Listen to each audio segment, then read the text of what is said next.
ने उस वेश का सम्मान रखा कि वो साधु के वेश में आया है। तो यहाँ वह वैष्णव अपनी पत्नी को समझा रहा है। पत्नी ने सुंदर श्रृंगार किया और ये सारी बातें बिलमंगल जी बैठ करके सुन रहे हैं। अब इनका चित्त इनको फिर धिक्कारने लगा। तुम कितने पापी हो, तुमने वेश ले लिया वैष्णव का, और देखो इसके हृदय में इस वेश के प्रति कितनी निष्ठा है, और तुम फिर इस रूप लावण्य में फंस गए, फिर तुम गलत मार्ग पे चल गए। भगवान परीक्षा ले रहे थे और ये परीक्षा में फेल हो गए। तो ये जो है वह स्त्री खूब सुंदर श्रृंगार करके सच करके थाल भोजन का लगा करके लेके आई। इन्होंने आंख अपनी बंद कर ली और भोजन सामग्री रखी। बोले देवी बोली कि महात्मा जी मैं क्या सेवा आपकी करूं? तो बोले देवी आप एक सेवा कर दो, मुझे 2 सुई के सुए ला दो। हम लोग घर में बोरे सिलते ना, लोहे के सुए होते हैं, बोरे वोरे सिलने के लिए बड़े बड़े सुए होते हैं, उनका 2 सुए हमको ला करके दे दो। उसने कहा आप सुए क्या करेंगे? बोले अगर आप मेरी सेवा करना चाहती हो तो मुझे सिर्फ वह 2 सुए चाहिए और कुछ नहीं चाहिए, मुझे 2 सुए ला करके दे दो।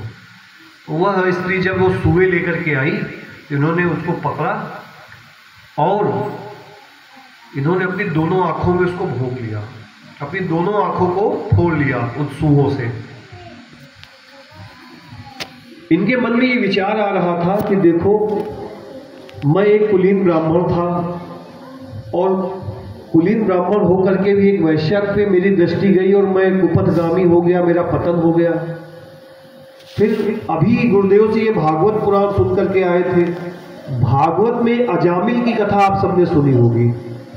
एक अजामिल नामक जो है ब्राह्मण हुए भागवत में, भागवत के महात्म्य में उनका वर्णन आता है। अजामिल एक कुलीन ब्राह्मण थे,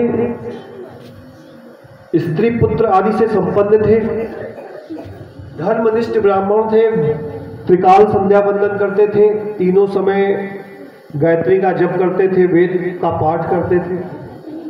एक बार पूजा करा करके आ रहे थे तो उन्होंने भी किसी वैश्या को किसी पुरुष के साथ काम पूरा करते हुए देख लिया और इतना उनका मन उसमें आसक्त हो गया कि अपना घर द्वार मकान सब कुछ बेच करके उस वैश्या को दे दिया और उस वैश्या के ही साथ रहने लगे।